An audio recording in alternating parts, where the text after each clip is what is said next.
His skin is white just like a ghost, thick Irish roots and his blonde hair. And he sounds like a Chicago superfan, a music nerd with a collection of CDs from here to there. Yes, Andy Dare is in Chicago, interviewing and barbecuing. It's the Andy Dare Show. It's the Andy Dare Show. Hey everybody, thank you so much for checking out the Andy Dare Show. This is episode 122. I am joined by a longtime friend of the show. He was actually my first guest back in May of 2011 on the Andy Dare Show. It is Giovanni Giorgio, and he is super fan to Adam Carolla, has an insane amount of knowledge about the whole Adam Carolla story, the whole Carolla universe, all the shows he's worked on, all the projects he's been a part of. Sure, he knows a lot about Carolla, but I think Giovanni is one of the funniest guys I've ever met, ever spoken with. And yeah, just like Carolla, he's super fast. On the dime, he will come up with the craziest stories, having you rolling with laughter. And I just want to thank Gio for all the help he's given. And yeah, he did a little podcast consulting with me too, you know, helping with sound, helping with your feed, helping just in numerous ways, really. And if you want to get a little podcast consulting of your own, if you've got your own show, but it's really not up to snuff, you want to spruce a few things up with it, why not hit Giovanni Giorgio up?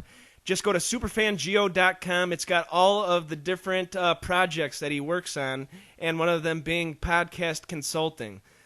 Other projects are his podcast, the Gio Podcast, where he splices and dices old Loveline tapes or old Carolla, Carolla-centric audio, and then he does a little interview at the end. And like I've always told him, I think the interview at the end is sometimes just as strong as stuff that is some of the Carolla audio. So it's good times. Check out superfangio.com. He's got a million things going on. Just want to thank him for taking the time out of his busy schedule to chat with an old chum. So I thought we would do a little theme of good songs by bad bands. And by bad bands, I don't really mean, the worst, I hate these bands, or I have it out for the singer, or I got issues with them, or, they ran over my dog or something. No. It's more of a band that I would not put up there with the Beatles, Pink Floyd, Led Zeppelin, all that good stuff, Nirvana, not on the upper echelon of classic rock and roll music. That's how I would say. One-hit wonders, bands who are decent bands but have terrible followers, stinky hippie followers or something like that. That can make you become a bad band in my eyes. But, yeah, also just being very corporate, selling a ton of merchandise that's been made in China, selling it for way more than you made it for. That can make you a bad band in my eyes. But I thought that would be a funny little discussion starter. And so we give a little our lists of good songs by bad bands. And yeah, we also talk about what's new with Gio. We talk about stuff that he's working on. And, a little behind the curtain look at Superfan Giovanni. So, yeah, why don't we get into it? I'm going to cut my spiel short today. Also, this episode is underwritten by the J-Porks Experience. So if you are downloading this show just to get a little bit of new Giovanni content, why not check out the J-Porks Experience? Every Tuesday at Dare Network, my little fledgling podcast network. J-Porks is a cool dude from Staten Island, New York City, telling tales of going to concerts, working with the Meat Puppets, and all sorts of good stuff. And J-Porks can be found at theandydareshow.com or jporks.com. He does a new episode every Tuesday. And I just want to say I'm so proud to have the J-Porks Experience be part of Dare Network. You can follow him at J-Porks as well. So that does it for my spiel today. And off to episode 122. Good songs by bad bands. with Superfan Giovanni Giorgio.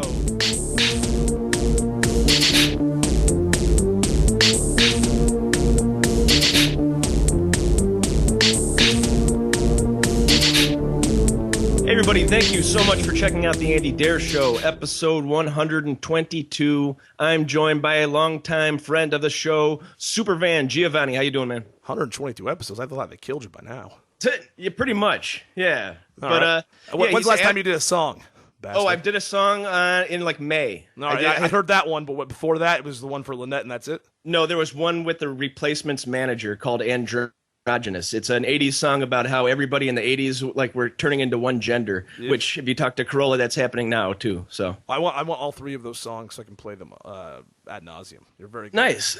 Yeah, sounds good. If I get to a new house, I'll have a better studio to actually record music. Right now, I'm kind of cramped in my little house here in Westmont. But, yeah, I think you've been on 4 times, and I just want to thank you for helping me come to the show, the Adam Carolla Show at Park West in January. I had a blast. Oh, anytime, Andy. It's not a big deal. Very cool. You're always welcome to come hang out. You're fun. I was going to ask you something about all this stuff. Oh, the self-tape. You told me about the Loveline self-tape.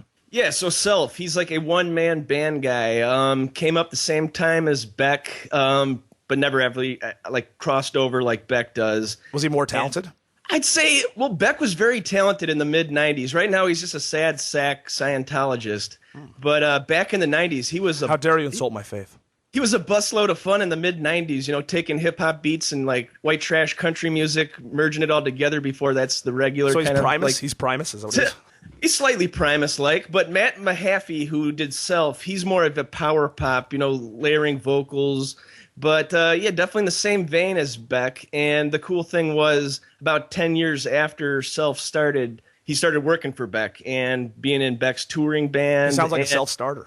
A little bit. And, yeah, the coolest moment was on Saturday Night Live in, I think, 2006. And Beck is playing his song Clap Hands on acoustic guitar. And behind him is a dinner table with all the settings up and everything. And the whole rest of the band, Matt included, are playing the rhythm on their, cups, plates, cutlery, all that stuff. And, yeah, it's definitely something you should check. I actually told Bald Brian to check that out when he was on. What year is it tape? Is it 96 or 97? Is it 97 tape? Oh, the tape, I believe, is 96. 96, okay, sure. Good. Yeah, see, what happened is Julian James Lyle, he's the guy that provided us most of the 97 tapes that are going to fill a bunch of holes in the archive. That was the first ever episode he heard. He's been trying to track it down since 96, and it was futile. We didn't have a copy in the official archive. Nobody's ever going to find one. We can put it back into the feed if he can get us that tape before we start putting up the 98 shows. We can, at the end of 97, we can go, here's this gem we found from 96.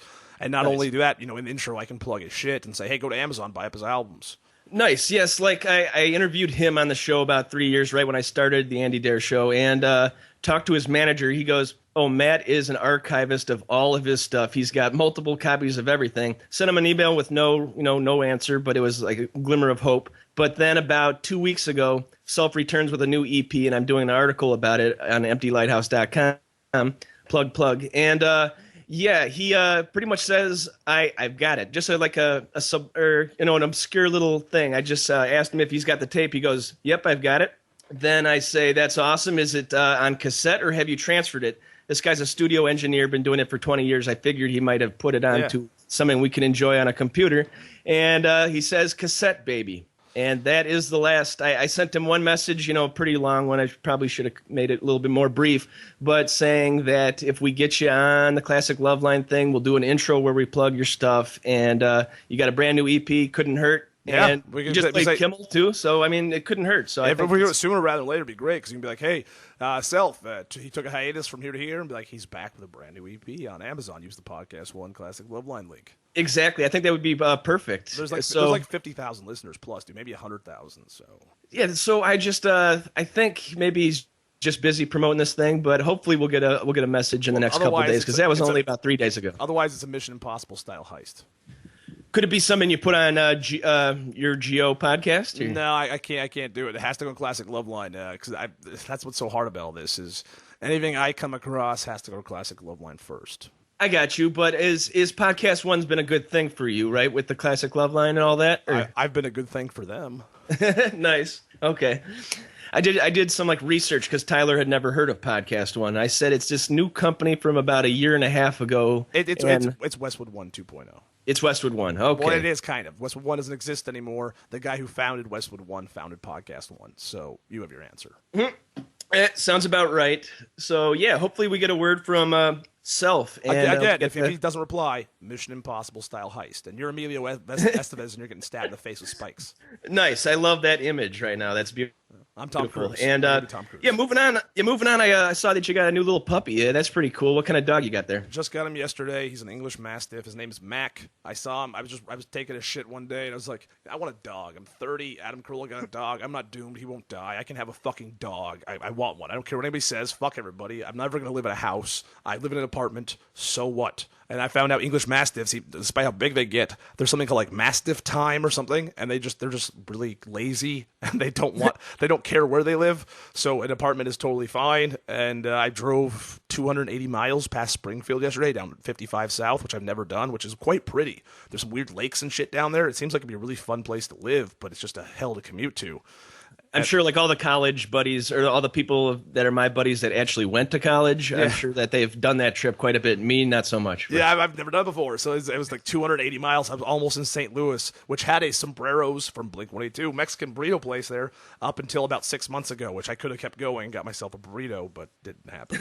Then I was supposed to drive out there and meet him at the farm, and I was really worried about it because they're like the breeders, but I didn't want to tear him away from his mom and dad fucking dogs that are there because they're both living on the farm. So they're like, hey, it's taking you forever. How about we meet you down at the gas station like 40 miles away, save you some time? So I was like, oh, that's convenient. Let's just do that. I met him. He was instantly nice. No barking, no crying the whole time. Just rode the back in the crate for 5 hours, pissed himself, and that's it. That is awesome. And then after he were the pissed dog himself, breeders? Were they good people? Yeah, very good. They did a health certificate, my name on it, full puppy checkup. Like they did all the stuff for me. They held my hand. I just paid them money. Everything was done. They gave me like the rest of his bag of dog food, over half a bag full of food, leash, collar, everything. Like it was like the best way you could probably have this happen. It's like, oh, that is worth $700. It's like shit. That nice. Not only did I get a dog, you gave me everything involved, and I wanted to go get something from the pound, but it was about the same amount of money. And then like they want to like investigate where you live and make sure you have a big enough place. It's like, all right, well, I just want to save his dog from dying. Who rescued who? Yeah, I just want to save the dog from dying. I'd rather do that, but instead I got this guy here. And the way I think about it is like, no matter what, somebody was going to buy this dog, and so all I have to do is love it more than the other person would have. Oh, that's nice. And yeah, I think that's a cool thing. Is this your first pet you've owned? I had iguanas when I was a kid. I could never have everything else. I had hamsters when I was really young. I had like a hamster. A guinea pig is what I had. And my mom made me give it up. And I remember she witnessed me singing him a song about how sad I was about giving up when I was like 6. And I had to go give it to like her pot dealer's kids. And then they had a guinea pig too. And they let the guinea pigs out in the yard, and they ate some poison and died. Wow. And nice. then I got an iguana when I was 11 because Haris and Mirwais, the Afghani sons who used to babysit me with their family, they grew up as like weird, dumb 90s teenagers, so they had iguanas in their first apartment, and I always thought they were cool. And so I got 2, and then one died of mites, Papaya, she was the female, and then Godzilla lived for about 2 years, but he climbed inside the apartment chimney and was never seen again. His tail was hanging out. My mom was supposed to watch him, but she grabbed his tail and he ejected it and then shot to the back of the chimney and probably died. A few years later, I saw what looked like an iguana skeleton on the ground about 30 feet away from my apartment. So it's a really that's hilarious. Yeah, well, not really at the time. It was tragic. We had to go to Denver for her cult leader. So as we were leaving, I built a rope bridge out of cinnamon sticks and lanyards, and I ran the cinnamon sticks and lanyards down the back of the chimney in case he could find a way to get out. But he never did. Yeah, that's thoughtful. I want to know the percentage of iguanas that have had a bong hit blown in their face. Is it like 97%? Way too many. None of mine, though. And then after that, I got Homer after that, about a year later, and all of my iguanas I had potty trained. I didn't make them live inside of a cage. I let them go free. And then they would just sit on their cat houses, where I buy them as cat houses, giant cat houses. And I bought Homer a giant one. He had a ficus tree. Every day he'd go down, take a shit and a piss, and then he'd climb back up his thing. So if I can potty train a fucking lizard, I can pretty much take care of a dog. Yeah, you can do quite a bit. But yeah, the thing about pets is I like the cuddle factor, and there's no cuddle factor. I could potty train like iguana. a T-Rex or a raptor. I would have done fine. I've been like, you're not eating me. We're going to be friends. It's training. You put in your time with the reptiles. Now I'm going to ride you, T-Rex. Nice. Yeah, and as I said, the Adam Carolla Show, thanks again for letting me help out there. It was a weird moment of my life where I'm passing out, or I'm taking the questions from the audience, and I run into the most popular couple in my high school. And I'm like, oh, you guys like Carolla? My brain was melting. They flagged me down. The girl was hugging me, everything like this. And I'm just like, the perks of, working with the Ace Man here, I guess. I'm feeling this guy's girlfriend's titties is what I'm doing. Exactly. So, yeah, it was a good time. And couldn't be like more different in the weather that we're having today. It was, the opposite. You were giving the weather updates, right? To see if they could leave Chicago. Yeah, I was driving in time to get to the next show. I was driving around the B team, and then everybody got mad at me because I was told to keep the merch like I always did, leftover because there was nobody to sell merchandise at the next show, nobody was there, and send it back to them, which I always do. Usually at my own expense. But then they changed the story last minute, and a certain person whose name is a month of the year was like, why do you keep the merchandise? Try to keep it. And it's like, actually, I've been selling the merch for 4 years. I know more about how the merch works than you do. You guys fired all the employees who handle the merch, and now you're doing it a new way, and you didn't bother to inform me. I got the coded, underlying theme of all that. That's funny. I was super considerate, and by being considerate, I'm the asshole. I had to bring the stuff inside because it was so cold. They gave me their gearbox. It was in a Pelican, but it was negative 30 outside. So I was like, do I leave their laptops in a car that's negative 30?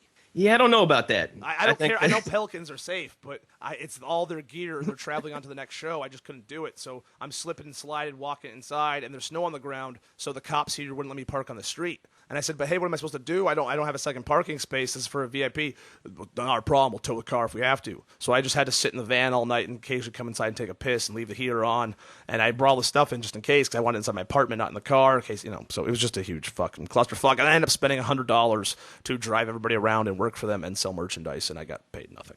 I got you. Here's a little behind the curtains from that night. We're staying till the end. Get the last picture with Ace Man, and I'm looking at the clock. The last train is left for the suburbs, and I took the train there, obviously, because it was snowing and all that, and I've got this big, huge GMC Suburban. But, so I'm like, should I put the burden on Gio to see if I can get a ride to the train station or something? And burden, and he should have. Nobody even rode back with me. I dropped off Gary and Dawson at a bar, and then I just drove home sad.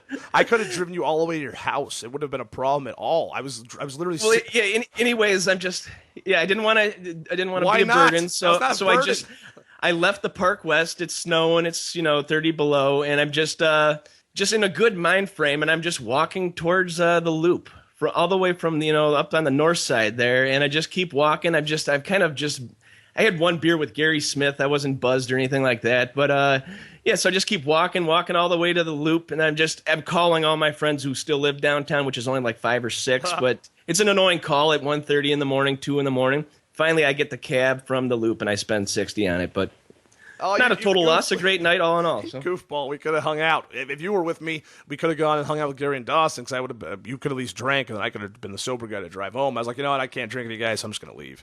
So literally, I drove them about 10 minutes away. At worst case scenario, if they didn't want to be in the car with you, which wouldn't have been an issue, I could have just came back and got you. It wouldn't have been an issue. Next time, ask Andy. Ask. Okay, Well, I was picturing a loaded town car, and I'm sitting on Ace's knee or something. I wasn't driving at him. They made sure of that. They made sure somebody else drove at him, even though I drive him perfectly every time. I got you. Yeah, I feel you. But you got a whole bunch of different irons in the fire. You got the Pod Gods podcast. That's a weekly show. If you're kind of new to the world of podcasting and you want to get some good recommendations, check the show out. It can all be found at superfangio.com. There is a shorthand to the show people have alerted me of. Some people who hate me especially. It's like, well, there is a shorthand, but if you're a Carolla fan, you'll get most of it. And if not, don't listen to the show. I gotcha. And how about some Pod Gods drama? Have you ever given a bad review and then the guy contacts you? What are you talking about my show for? Or something like that? Something like that happened. There was a show I was friends with in Seattle, and the girl of the show, there's a couple who hosted, she'd been coming on to me for 5 years, and then they set me up with their friend, and it was great. I was in love. And the guy was supposed to date the friend, but he was seeing that woman he's with, but he lied to this girl I was seeing and said that they were just fuck buddies and that he was going to date her instead. And then she found out that no, they weren't fuck buddies. He was living at this girl's house and she was helping him raise his illegitimate daughter. So it's a thing of shit. And then she became friends with this sad girl who was in love with me. They set us up. As soon as we had a great time, they got really mean and short with me and really nasty short text messages. And I was like, hey, you're supposed to come pick me up. Where am I going to go? If you ever talk to me like that again, I'll never speak to you again. So what do you mean? We had a plan. You're going to pick me up. Don't say you're supposed to. And it's like, wait, you thought, okay. And like immediately it went from like 5-page paragraph texts to just one-word replies. And then they kept throwing fits and causing problems. And then one night, the guy in the relationship was trolling me on Twitter. I was telling some other podcast that I discovered not to use GarageBand for recording. It's a terrible program. And he goes, that's your opinion, Gio? And I was like, and this is already after he'd contacted my ex trying to have intercourse with my ex-girlfriend and trying to fuck the new girl I was dating.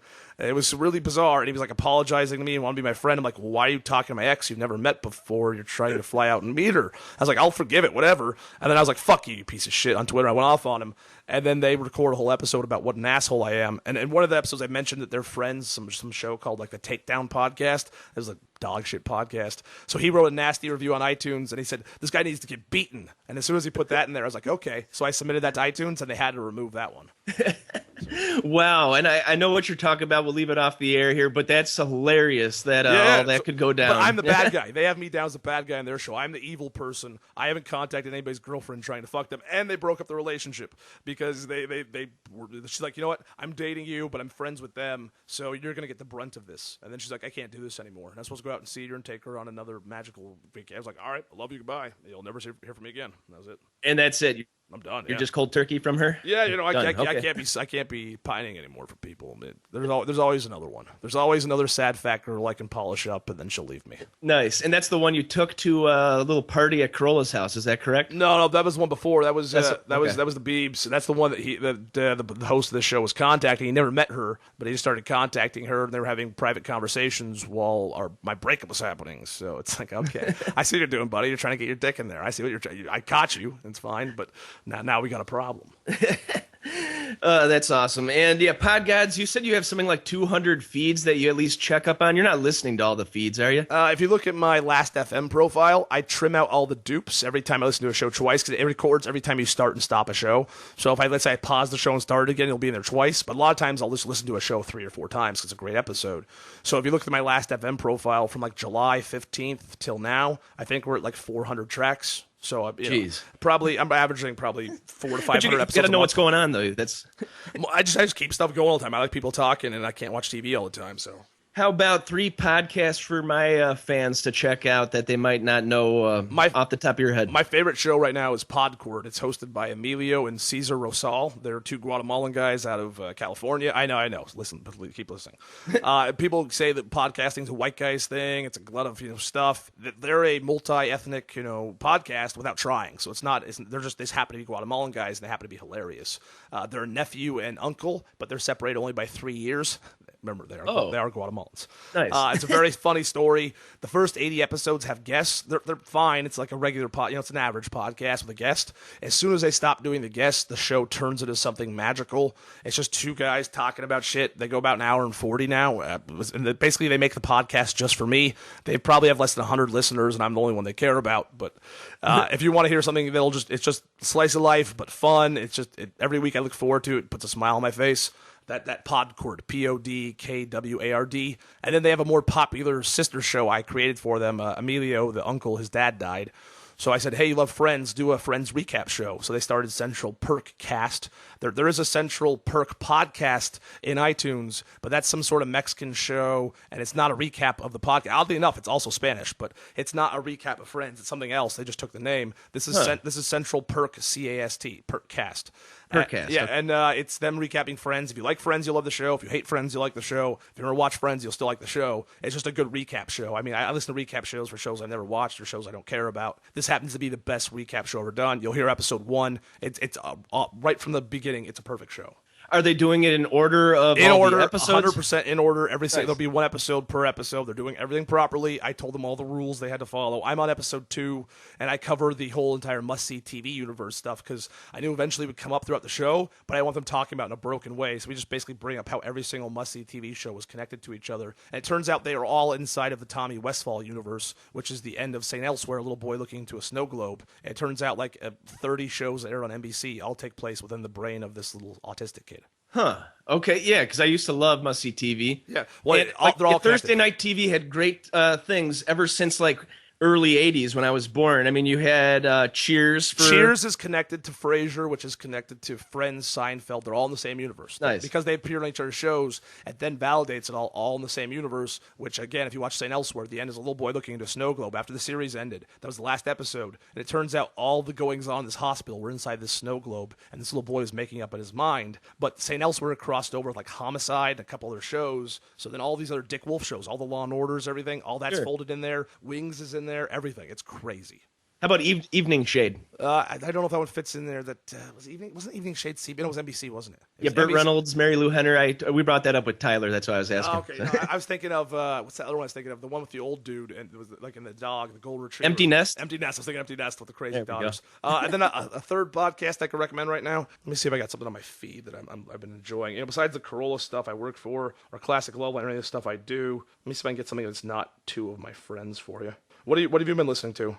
I'm pretty much. I never have missed an episode of Ace Man, and I got something for you. Just as strong as ever, you know. Front of House, Mike Dawson's show. Episode 30 marks a evolution in the show. Chris Loxamana comes on. He kills it. He's like you with a guitar. He's fucking amazing. He's really great vocals. He should be a paid musician. He can have a career at this. Dawson tells him that. Dawson gets super humble and talks about how maybe he doesn't have a position on stage to be a musician and he should just be behind the mic or behind the boards recording people. It was really kind of sweet but bittersweet and kind of poignant. Hilarious. They do a duet of Push, which we'll talk about later, by Matchbox 20. Just a quick little version of it. Like they do the opening and like, well, I've never been. It's like, oh my God, I wish they would have kept going.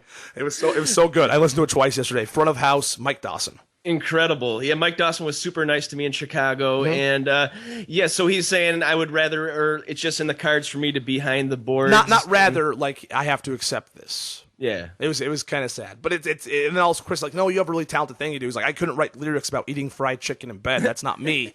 You can be your own musician. You don't have to be like me. Very cool.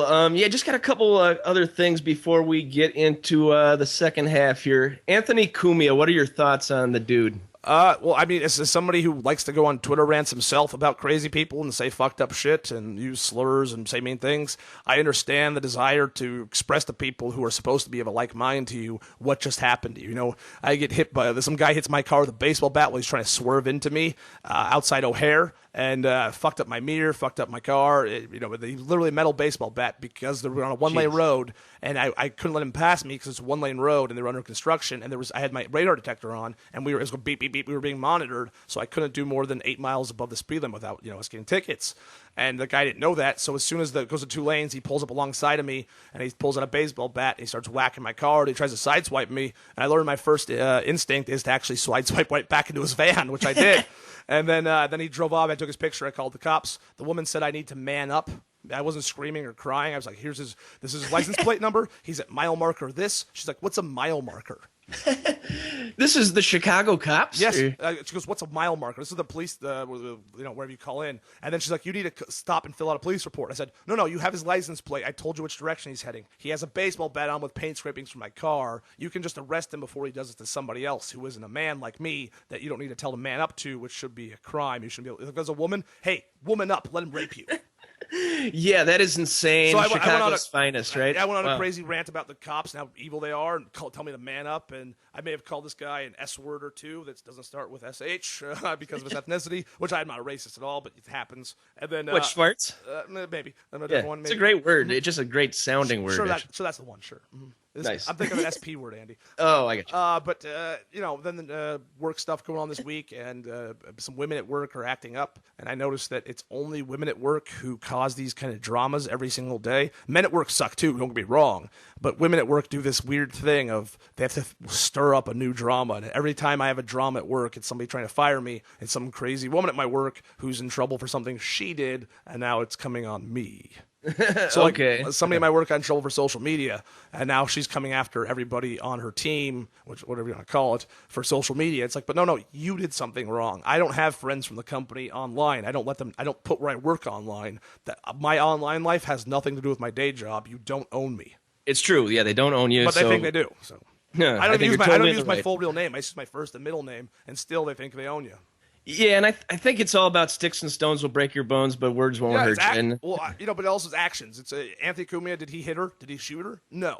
Should he have shot her? Absolutely not. Should he have hit her back? Yeah, probably. Should have probably punched her in the face. And the guys came over, they probably should have been punched in the face too, coming up and trying to man up on him and trying to intimidate him. I know what that's like, especially in the racist way. I lived in Hawaii for 17 months. People would beat you and rob you in the street. They'd call you names because you're white. You're targeted for that. That's if you're racially targeting somebody to fight, you deserve to have the shit beaten out of you. I mean, in Hawaii, my best friend was a black guy named Fire from the Virgin Islands. I met him because he was being jumped by a bunch of Hawaiian guys. And I was like, you know what? If this was me, I'd want somebody to save my life. I don't know if they're going to kill this guy. So I just rolled up behind the Hawaiian guys. I started fucking them up. Just picked up wherever I could and started whacking them. I had my ASB baton, went to the fucking back of their knees. I started carrying one. And his advice to me was, when we're in Hawaii, Giovanni, we're both niggers. And I'd be like, what? That's terrible. He's like, this is how I get treated in a lot of places. And you get treated exactly the same way I do. I understand. Yeah, that's weird. So with Cumia, I wish he had an ASP baton and he would have broke everybody's knee and then got on Twitter and said, look what these pieces of shit did to me. So I bashed their fucking knees and got a problem. But so to him, also he's crazy with his gun stuff. I'm not a huge O&A fan. I don't like them. They were syndicated in Seattle in like 2002, and I just thought they were kind of a half Tom Likas, half Howard Stern clone. Gotcha. But I love Jim Norton. He was hilarious on that show, and he still is. How about and I agree that Sirius has the right to fire him if they feel I don't know if they do have the right to do that. That to me is like an excuse to get rid of somebody maybe they already want to get rid of, and it's also he says far worse things on their airwaves, far worse things. You can go watch on YouTube right now, things that are vehemently racist, but he's not supposed to be racist, or he's supposed to be a cute racist is what they call him. Compared to what happened to him, that's a personal incident with somebody trying to assault him, and then also why was he out there at night? Time he says taking pictures. Some people say it's because he likes to take pictures of people he thinks are funny looking and make fun of them on air. So he's probably going to call her like a fat black prostitute or something. Look at this pig, something like that. So part of it is he shouldn't have been trying to take somebody's picture, but maybe he was actually just taking pictures in New York at nighttime, and that's his thing. If you're in somebody's photograph, too bad. And I did notice yesterday while driving, this was an interesting racist thing. In the left lane, everybody's doing 90 to 100, and I'm one of the elite fraternity of men who has pushed a Camry to the wrong side of 100 miles an hour now. Maybe not. Wow. The only people who would not move out of the left lane, there was 4 cars that would not move out of the left lane for the people who were speeding behind them, and they didn't want to do more than 75. African-American women under 30. Huh. Yeah, that makes sense. It's like, I ain't moving for shit, motherfucker. It was like you almost read that off them. It's like, does nobody tell them they have to move? And it's like, I didn't know that was a racist thing, but I guess it is. I guess black women under 30 won't move their cars out of the left lane. They're not in a hurry. It's not like that. There was like, I'm doing 75. That's fast enough. I don't know what it was, but it's like, I'm not going to move for you, Whitey. It's almost like, wow. That's hilarious. And O&A, I guess it's kind of shock jockey, but I mean, I do respect them as comedians and stuff. I don't know. How about this guy from Chicago, Mancow? I've never been a Mancow fan. Mancow came on Love Line 03. He was okay. He was serviceable. I've known that he's done some kind of mean things to a couple comedians I like, and then also Steve Dahl's wife. Yeah, maybe, but he also converted to Christianity. Which, if you do that, so I did his show. If you do that after 35, I don't trust you. I did his show with my barbecue boss to promote the Naperville Rib Fest, and we had to be there at 6 a.m. But it was a multi-million-dollar. Yeah, it's a multi-million-dollar studio on Michigan Avenue, so it's kind of cool. It's the Fox Studios and stuff, and we're starting to set up a buffet for the whole crew. There's 18 people in this crew, and I look up who's the guest before me. Jesse Jackson. So I'm like, this guy's pretty conservative. How's he going to do with Jesse? But he was okay with Jesse. But this show is such a clusterfuck. So much drama going on behind the scenes. Him telling that he wants people fired and stuff while we're just hanging around, on the break and stuff like that. Megalomaniac, yeah. definitely a megalomaniac. Well, and Opie Anthony, they hated Carolla, for example, because they came to Loveline with James Baby Doll Dixon in like '03. And I guess James was like, maybe you'll get on air or something. But Adam didn't know who they were and was like, hey, this is Opie Anthony. And I was like, oh, nice to meet you guys. And then they went back on the air. But because Adam didn't invite them on the show, somehow they've hated Adam Carolla ever since. Weird. But yeah, like back to Mancow, like we're chilling in the green room and just having a cup of coffee. Back to you and your stories, Andy. And yeah, all of a sudden the producer comes in. He's wearing a bear suit. He rips off the bear hat or the bear helmet or whatever you're going to call it. He said, I wear a bear suit too, but I can't remove mine. Can't remove yours? Nice. He said, I'd never been disrespected like that in my life for all the stuff I do for Mancow, and then he goes and disrespects me like that. Me and my boss were just looking at each other like, what is going on? Is this the Jerry Springer show? Is this scripted? What is this? And then the door opens. It's Jesse. And for the record, I didn't say, sup, Jesse. I said, it's nice to meet you, Jesse. And then his peon goes, excuse me, he likes to be referred to as Reverend. And I go, okay, I did the jack off sign. But anywho, they want to try our barbecue, so I can't knock them too much. My nigga? But yeah, it made me respect. Of course they want to try your barbecue, by the way. Oh, everybody does. Uncle Bub's BBQ. And yeah, so it just made me respect Adam. It made me respect, I know you don't like, but Steve Dahl, how chill they are. Joe Rogan, how chill they are. I don't like Steve Dahl. I'm more of just meh. Yeah, I got you. But, like, yeah, it's just this guy was such a megalomaniac, just running on, just pure either speed or coffee or I don't know. But, yeah, it made me respect all the guys I do love, even though it was a cool experience overall. But, yeah, I think we'll take a little break. I'll come up with my sponsors, and we'll be right back with Superfan Giovanni. This episode of The Andy Dare Show is brought to you in part by Uncle Bub's award-winning barbecue in Westmont, Illinois. Family owned and operated since 1997, Uncle Bub's is the real deal barbecue. A family-friendly restaurant open 7 days a week. Also, it's a full-service catering company doing weddings, pig roasts, luau's, grill packages, you name it. They have a friendly, helpful staff that will make sure that your party goes off without a hitch. Call them at 630-493-9000. Visit them at 132 South Cass Avenue in Westmont, Illinois, and UncleBubs.com. Hey man, I know you like grilling. I know you like getting those dark grill marks on your burgers, fish, chicken. And I know you don't want to just dry your meat out like you're cooking with a hairdryer. Why not get the Man Grate and click through the AndyDareShow.com's banner so we can keep the lights on here at Honeycomb Hideout Studios in gorgeous Westmont, Illinois. The Man Grate. This episode of The Andy Dare Show is brought to you in part by Record Utopia, a music lover's dream with thousands of vinyl records, musical instruments, and sound gear. They buy, sell, and trade. Give them a call at 630-963-1957. Visit them in Westmont, Illinois at 309 West Ogden Avenue. On the web at recordutopia.com. It's always a good, relaxed atmosphere. Check them out. Record Utopia. All right, we are back with Giovanni, and yes, this is a music show. I have to tell you, that break was bullshit. He just clapped and went right back. He's a cheater. He's lying to you people. He's deceiving you. There was no sponsors played. I didn't hear anybody. No, we had a word from my sponsors. No, yeah, I didn't hear shit, liar. Carnation, instant mix. No, okay. You just went on like a racist diatribe and then came back. It was weird. I think that reminds me of the last time you were on. Here. Was I busting Did your you balls? do whatever? As well? I believe so, but yeah, I thought of what can I talk to Giovanni about. We've done best live albums, we've done best punk music, a couple other things, I believe. So I just gay shit under the bridge. Yeah. So well, I just wanna feel.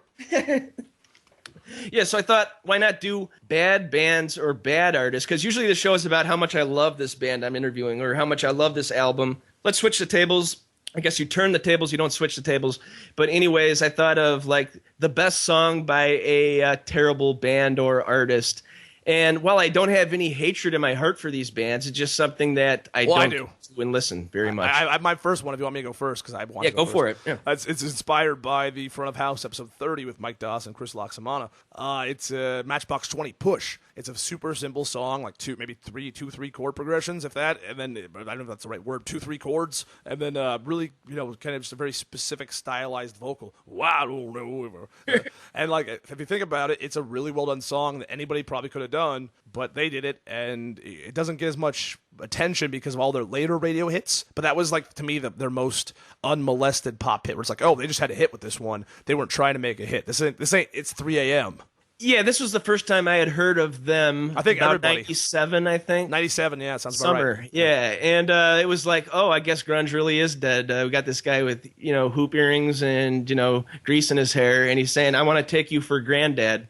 But it was really, I want to take you for granted. But yeah, I was like, what the? You're one of those people that missed your lyrics, you weirdo. Yeah, the throaty vocals, I guess you could tie it back to Eddie Vedder, but they were a true talented force to be reckoned with. Say what you will about them. But yeah, the throaty vocals, it went to 7 Mary 3, then it started inhabiting Matchbox 20. And yeah, not a great band by any means, but not a bad song. So I've heard legend of the lead singer. Once he went to he was some city. He's like, I won't set foot in this city, like Columbus or somewhere. And he made the security carry him off to and from the stage from the tour bus. Nice, I could see that. That sounds insane to me. Right? Yeah, Rob Thomas. Yeah, not the guy that created Cupid and all the Veronica Mars, but the other Rob Thomas. And he is good for a lifetime from that one Santana song, I'm guessing. Yeah, that's smooth, but also everything they have is played basically nonstop on the hits of the 90s. If you are age you have a Kiss 33 FM to wherever you 39. live, if there's a station KISS wherever you live, it plays one of their songs every day. Sure. Okay, I'll do mine then. From 1999, during the era of nu metal, Slipknot with Wait and Bleed.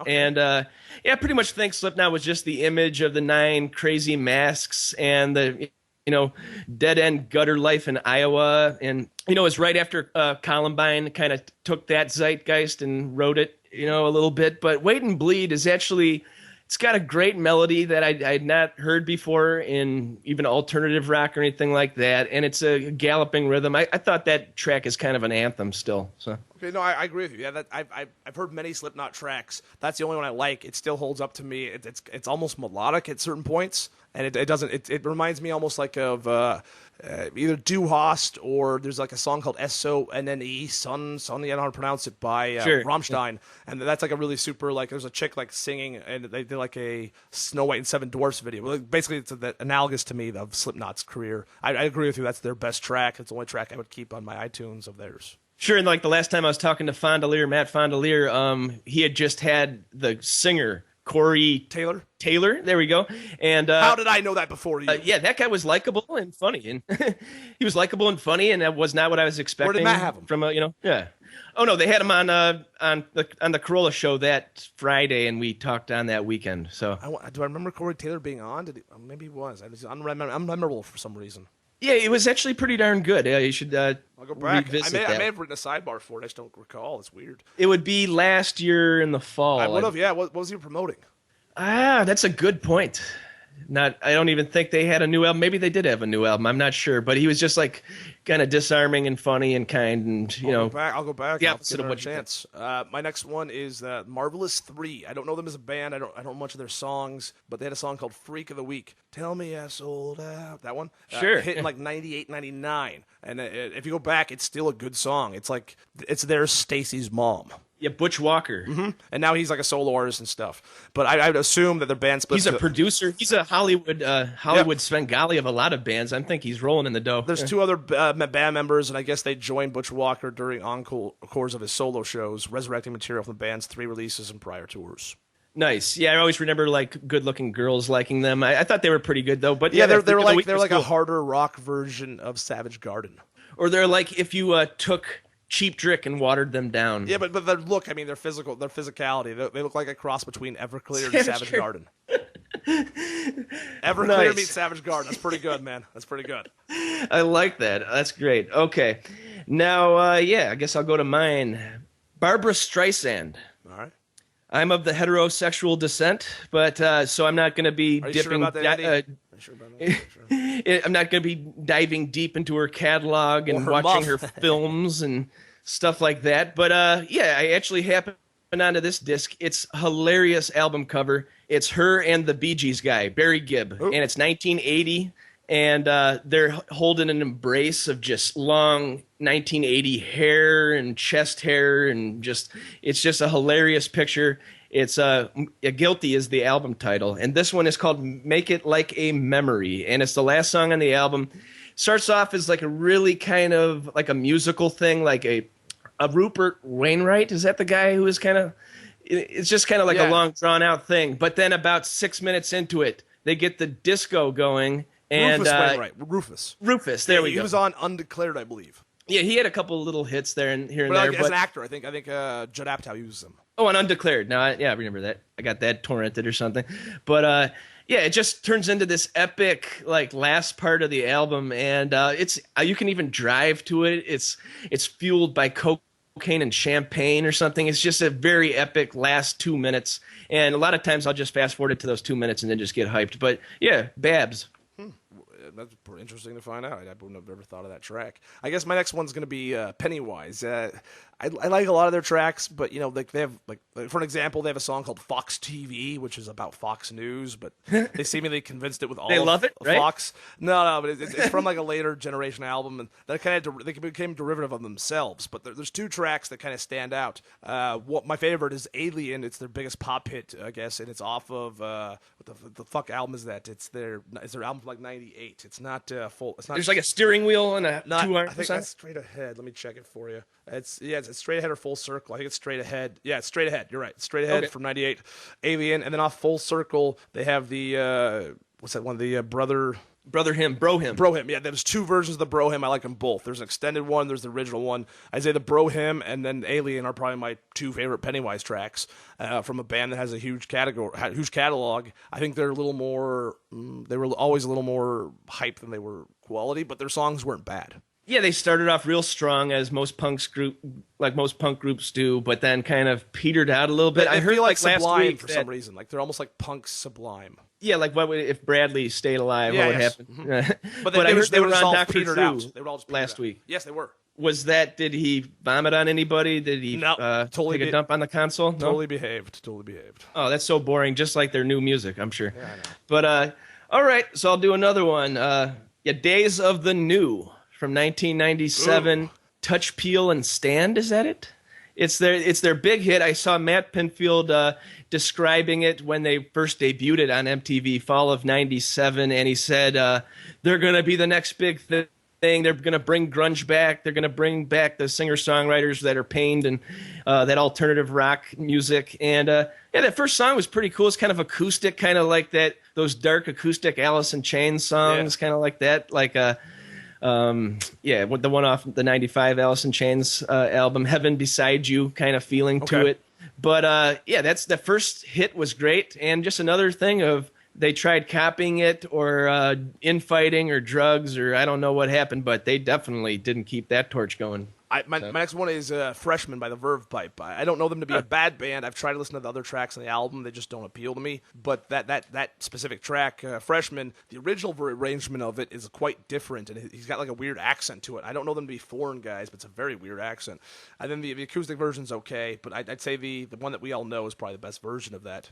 Nice. Brian Vander Ark, he is good friends with Kevin Matthews, a big bro in radio, and he's from Ann Arbor, Michigan. They're really nice guys. They came on Loveline. Adam and Drew loved them. I just musically, I don't know not much about them. Yeah, I got the Villains album. Yeah, Jimmy Pardo is famous for saying that he bought that album, listened to it, and then tried to listen to all the rest of the tracks. Jimmy Pardo, Never Not Funny, and then he threw the CD out his window. But he also says he did the same thing with Bad Religion's 2004 release, the one that has Los Angeles is Burning on it. He's like, then I tried to hear the rest of the tracks. Stinko. I tossed out my window. So you can't really trust his taste in music because Bad Religion's amazing. So maybe that Verve Pipe album is awesome. People just are overlooking the rest of it. Good point. Yeah, if they don't like that, how can you take their word for it? But Pardo's pretty funny as a guest on shows. He does Dolls quite a bit, Steve Dolls, because he thinks he's pretty funny. Because his dad lives right in my town of Westmont. I didn't even know that. Oh, interesting.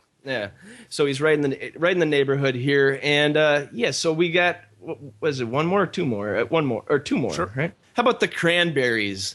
They she was kind of good looking, I guess. I mean, she wasn't fat. It was one of those things like Tyler Cale would say. They're religious too. Like it's a weird, like they're religious guys. You don't know that. and they're brothers or sisters or something. They're from Ireland. I'm sure it was like a bombshell village that they were rescued from or whatever. But Ode to My Family from '95. The same album was Zombie, which Zombie's pretty good, but I've heard that a bunch. This is kind of a ballad, and it's the first track on the album, No Need to Argue, 1994. I think there might be two more tracks on that album, or the next one that you're missing. Hollywood is amazing. That's the album after that. Okay, Hollywood's amazing, Hollywood and fucking what's the one? The one people doing lines. There's one called. Had the video. It wasn't Zombie. It was Cranberries. I'm looking right now, so I'm trying to disprove. It's a religious term, correct? No, Salvation. Yes, Salvation. There we go. Yeah. That one's awesome too. It's kind of, yeah, they were actually like doing distorted guitars and stuff. I think they should have kept that going a little bit, but longer. Yeah. Once again, they didn't. Yeah, they didn't leave the '90s in good shape. And I don't know what happened to them, but they may have had like a Cardigans thing, and you just don't know how great they are. Like Cardigans, one of those bands, are like, oh, they just had that one hit, Love Fool. And then if you go back and look, it's like, no, actually, their next album with Gran Turismo, and then from there on, they might be one of the best bands ever, and nobody knows it. They did like a country album in 2004 that has like fucking 6 bangers on it, and then they did like a 2005 pop release that has another 5 or 6 bangers on it. She is very talented. Extremely. Nina Persson, right? Yeah, extremely religious, extremely unlikable too. She ran out of Love Line because Adam said Sven Flicka once. What? Yeah, if you go back to that classic Love Line, Andy, you're not doing your job, buddy. I post the feed. He tries to call her a beautiful woman, and she runs out of the studio. Okay, I thought I heard the Cardigans one, but maybe not. Nope. Yeah, she does a lot of cool like collaborations. Nina on Persson, yeah. She does A Camp, like there's this band called the Manic A Camp. Okay, Manic Street Preachers. Yes, yeah. That's Your Love Is No One's Not Enough. That is such a great awesome. song. You know that. Okay. Yes. Wow. Giovanni, more respect. The Manic Street Preachers have their old lead singer did what I've always wanted to do, where he either killed himself or vanished and nobody ever knew. I did a Dig Me Out podcast. They do like one album and they talk about every track. They dissect the entire thing. It's like an hour and a half. You have to be a complete music dork to check it out, but I would recommend it. I did their 1994 album where he disappears about a month ago. You should have listened to that Loveline. Tori, what's the fucking name? The porn star chick. It has to do with Tracy Lord. Tracy Lord. She comes on promoting Sci-Fi's First Wave. It was a show that had Sebastian Spence. It was early on in Sci-Fi Channel. It's about aliens the Gwa come to Earth, and he's the only one that knows. It was an anthology. It was like a series where he follows him around trying to track these guys down. Kind of shitty, kind of okay. But she was on the show as an actress, and she talks about her musical work with Manic Street Preachers, and they go super in depth on his disappearance, like 15 minutes, and what it meant to her and the band, and how everybody reacted to it. It's really must-listen material for people who want to hear more about it and feel like they don't have enough. What era are we talking about? I think it's like 2001, 2000 or so. There's only so many Tracy Lords episodes. Okay, here's a question. Do we have those up, or are you just... The Tracy Lords one's Loveline tapes. Anything that's after 97 you find on Loveline tapes for now in a fan file. I thought I clicked on them, and they said they're not available, and I thought maybe Podcast One put the schmutz on. No. Newer... If you click on something that's not available on Loveline tapes, that means we have a date for it, but nobody's found a tape yet. Oh, okay. And then we put links on Loveline tapes to the classic Loveline official file, so you can still see a page for it with all the info, but then you can click to the outside link, so that way we're not taking their content. Nice. Okay, cool. It's a difficult, harmonious balance to like don't shut down Loveline tapes. You can't do this. This is why there's a classic Loveline podcast, and then it's like don't cheat classic Loveline because that's why you're allowed to stay alive. Yeah, don't cheat then. Yeah. Yeah, that's a tightrope to walk. Mm-hmm. Yeah. So you got one more for us? Yeah, I got a couple more actually, but I'm trying to think of one I could just go with. It would be quite simple. I guess I'd go with The Offspring. They're a band that they have a lot more to them than people give them credit for, and there's like 2 or 3 hits people always mention. But I'd say their 1997 album, I always get shit. I think I brought it up last time I was on your show. Ixnay on the Hombre. There's 2 tracks on there that are quite amazing, but there's one that's in particular is my favorite. It doesn't like as they said, it's their most punk release ever. Like, yeah. And since then, Dexter Holland says we always want to get back to try to do something like Ixnay on the Hombre, and they can't seem to get it. Even after they did Pretty Fly for a White Guy, the next album, they're like, we're getting back to Ixnay on the Hombre. And I guess I'd go with All I Want or Meaning of Life. They're both really good off that album. I think the Meaning of Life was my favorite. And Gone Away is good, Gone Away's good, too. It's a nice, slow one. And there's I Choose. There's a couple of hits on there, but in terms of different sounds for a band... An old friend from Fleecast, he heard that episode, and he goes, why didn't you pick Smash? And I was like, it's more punk, maybe, to pick the Ixnay on the Hombre. Yes, it is. Smash is they consider their crossover mainstream thing, and the album before that, they consider to be punkish. But I think Ixnay on the Hombre, it's this weird kind of punk where it's like fully studio produced, produced, but it's a band that you don't know this way. They're sounding punky as shit. Nice. And it feels very influenced by AFI of the era because that's what they were super into. And I heard that Offspring Smash was was the biggest album or they made the most money off of a single album because at the time it was only owned by an independent label. Nitro? They had no like major label backing, which would suck up All the about cash. half the profits. Yeah, And then, so then this is even all more because they would cheat you out of your touring and be like, we had to recoup your personal assistant, all this other Yeah. shit they tied into the contract. Yeah, and also it was a crossover album. All the white kids I know that loved rap music, they all had a copy of Smash. It was like their secret shame rock record. Like, don't It tell seems people I like have it. this. Yeah, you're right. Okay, so I got one more too. This is cool. I think this is a bad band. I mean, I haven't checked out the rest of their au revoir or whatever you're gonna say, but Third Eye Blind, 1997. How's it gonna be? Oh, you go not in Jumper. You go with How's It Gonna Be? Yeah, I mean that album is actually pretty strong. It's at least a 3 or 3.5 stars. But Jumper's good. Graduate. I got played out of Semi Charmed Life. Yeah. But How's It Gonna Be is just a perfect pop song. It kind of is, yeah. It's got a great riff. It's a good rainy day driving I remember around seeing them on Road Rules when they went to Seattle. He's like, we all have different names in the band. I'm Flipper. And then the other guys introducing themselves with other names too. I was like, all these douchebags. And they had to make a video for Jumper. And then, of course, the Stephen Jenkins love line where he comes in and he tells Adam, I did a bad, bad thing. I cheated on Charlize Theron and she dumped me and I'm so heartbroken. And That's crazy. he I ended still up with feel sorry Vanessa for that. Carlton. Sure. You know, that walk 1,000 miles. And like apparently she was obsessed with pomegranates. So he just had to keep a house stocked full of pomegranates for this piano cunt. I would say Charlize Theron to Vanessa Carlton upgrade question mark. Right? Like her Yeah, I nose.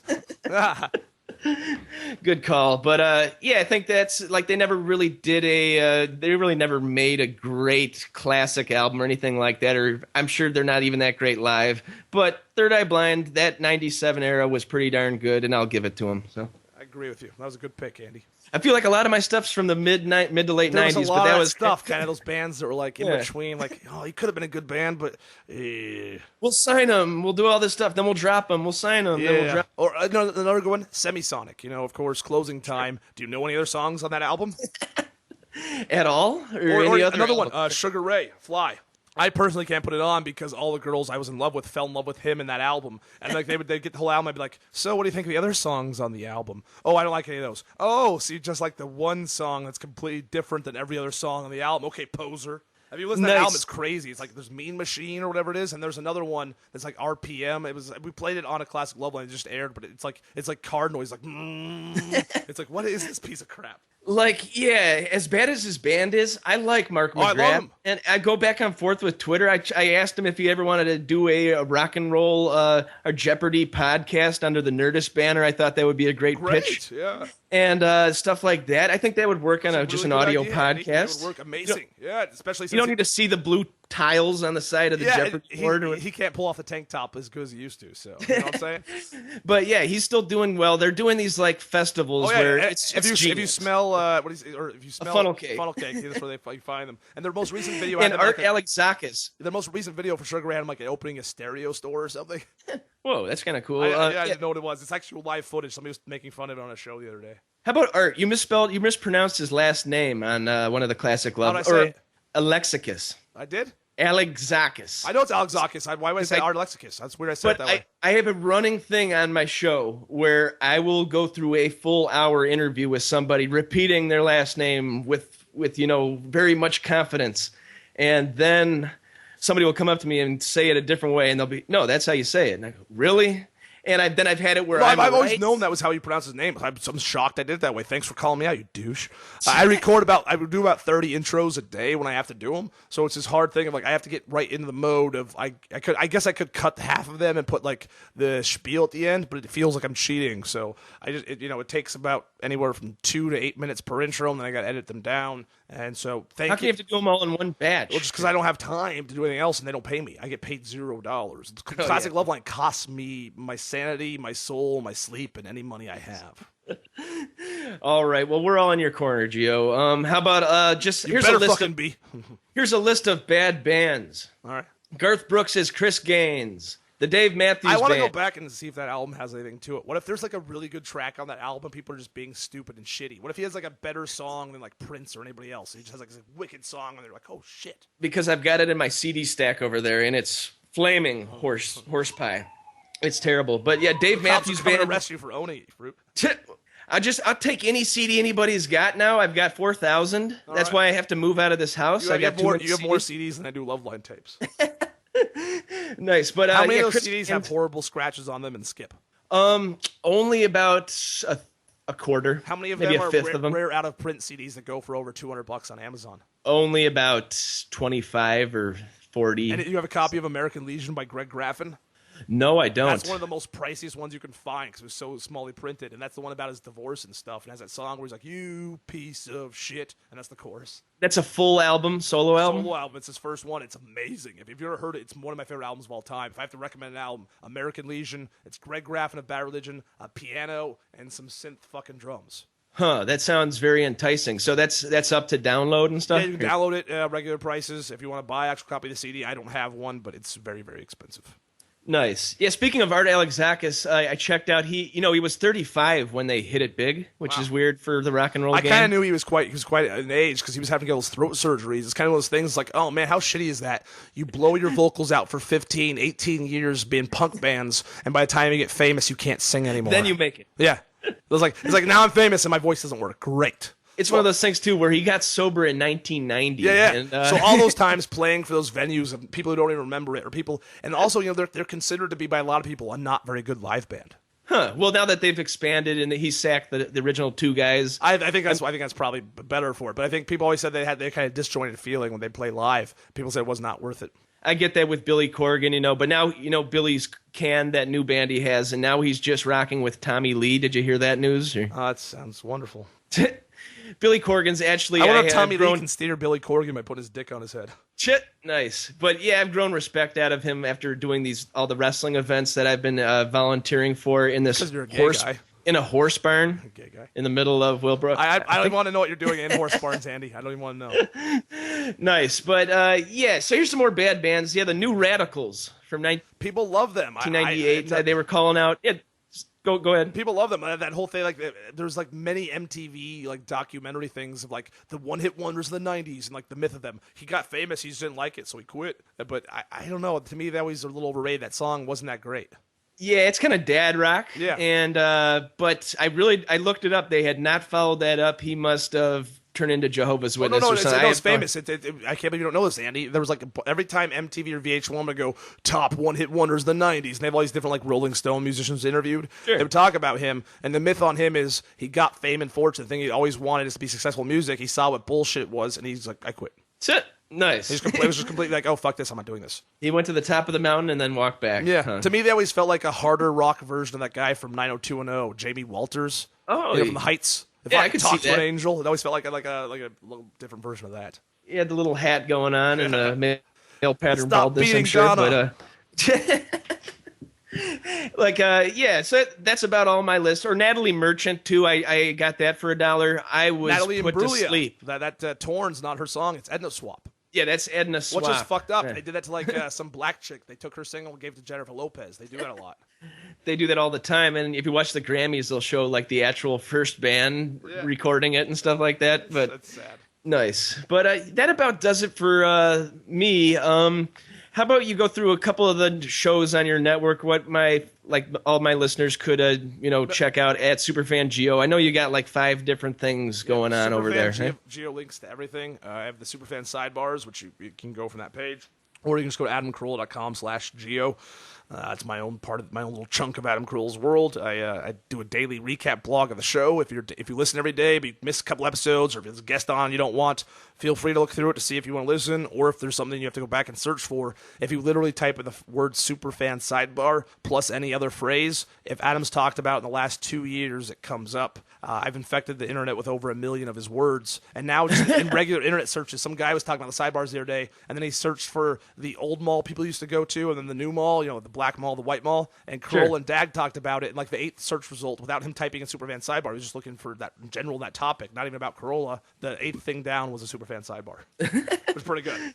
Does that mean that you tag like every phrase? I basically, every time they say a specific word that's specific, I try to throw it in there or quote it. Like, Adam's now talking about this, and if I do that, then it's almost like the same way I use shorthand in my own brain, where like if I've written an email before, if I've said something online, I know the phrases I would use to use it, so I can search in my email folder for certain key phrases to find specific emails about completely different topics. Very cool. It makes it easy to just get right to what you want to. I'm affecting the brain with my own version of schizophrenia. And then also I do Podgods, which is a weekly recap show of the best podcast of the week. We talk about everything independent, everything popular. If you have a show that people don't know about, much like Andy's show, which we'll be talking about soon probably, I want to go over the most recent episodes. We'll put you on a list with the Adam Carolla show possibly in a week. So it's kind of a cool thing where instead of making a class system where we only listen to independent or only listen to popular shit, we listen to everything, and potentially you could be on the same list as these big shows where you deserve to be. And that has about 300 listeners. I do MacGyvecast. It's a shitty recap show for a shitty TV show. But I invented the dedicated TV recap podcast. People don't know that. I was the first one to do one. And so it's kind of my invention, even though my version of it's not the best version. And that kind of stemmed from your stuff with Adam with, the movie stuff, right? Kind of the commentaries a little bit. Actually, I came up with this MacGyver idea back in 2007. I wanted to do a blog because I never wanted to hear myself on air. I would never have thought about talking. And then I just put it on the back shelf because I didn't want to write. And then I was like, I do podcasts all the time now. Why don't I just take this old idea and dust it off? And it's cool. Yeah, so I found a way to finally do it because I just wanted to go back through all the old episodes and review them. And now I found out I should not have wanted to do that. And then I do the Geo podcast, Get It On, which based on me putting out sporadic episodes and other things, the numbers on that have dwindled, but thousands of people still listen. So that's a GIO, Get It On. They're all on superfangio.com. And then I do Classic Love Line, which is on Podcast One.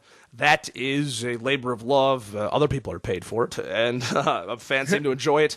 The bad news is we just got reduced down to 2 episodes per week instead of 3 because people couldn't keep up with it. But they don't understand how short-sighted that is. That just added 15 years back onto the release schedule. So I got it shaved down from 50 years. I had us down to 11.7, and now we're back up to 26.8. That's rough. And are you down to do it for 26 years? There won't be podcasts for 26 years, Andy. With the rate this planet's it'll be something that we click on our... No, we won't be alive, Andy. We're all going to be dead. Look at the people are saber rattling like crazy lately. I don't see them. Even if we're alive, it's not going to be in the form we are now. So I mean, also all the people who want to listen to Loveline are probably going to be dead. I mean, if you see an atomic bomb go off, is your first thought going to be, I didn't finish the Loveline feed? 100%. That's why I'm trying to finish it. That's just it's driving me nuts. I'm constructing a EMP-proof laptop case. So I can fit a few hard drives, a laptop in there, and everything else I would need to keep it from being able to be ruined by an EMP blast. So as long as it survives the initial shockwave, if an alien civilization comes, they can find the wisdom of Adam and Drew and realize that we all deserve to die, and now they have the best thing we ever created. What a great, marvelous note to end this on. And aliens listening to Loveline for their sex problems. Superfangio.com, Giovanni Giorgio at Twitter, and I see you got Instagram now, right? I've had it forever. I just never used it, but now I have a pretty dog. I have to use it. I'm also Giovanni Giorgio there too. Awesome. So just want to thank you for always, having my back here. And Andy, I'd stab a motherfucker for you. Nice. Likewise. And fuck yeah, buddy. Let's stab some motherfuckers. Anytime Ace Man's in my neck of the woods, I would be more than down to help out any way I can. And me too, Andy. Me too. Yeah, they forgot to invite me on the last one. I don't know if you showed up, but I didn't make it because they forgot to invite me. Oh yeah, one last thing. How about that Patreon? You're doing that, right? Yeah, patreon.com/Giovanni. Not that you're going to donate to it, but literally, if you listen to any of my work, 10 cents per month is more than 99.9% of the audience does. It would help out a lot just because I do have to take all this free time to transfer these tapes, edit these tapes, post-process these tapes, record the intros. Kill me. Yeah, it takes a lot of time, so why can't you can just go to patreon.com/Giovanni. Yep. That's it. Okay, sounds good. And any last words before we take off here? I love you, Andy. Have me back very soon. I love you too, Gio. Let's do an episode of yours or Podgods or something. I would totally be down. You're invited on both. We do Podgods on Mondays and Gios whenever you want. All right, sounds good. So on behalf of Superfan Giovanni Giorgio, this is Andy. Be sure to follow Andy on Twitter. That's at Andy Dare. And like our show on Facebook. That's facebook.com/The Andy Dare Show. Videos at youtube.com/Andrew Martin Dare. And we're on iTunes. Just search The Andy Dare Show. Please leave a review. Thanks so much to our wonderful sponsors, Uncle Bub's award-winning barbecue, Record Utopia, The Man Great, and Amazon.com. Theme song courtesy of Rich Banks Music. Thank you so much for checking out The Andy Dare Show. TheAndyDareShow.com.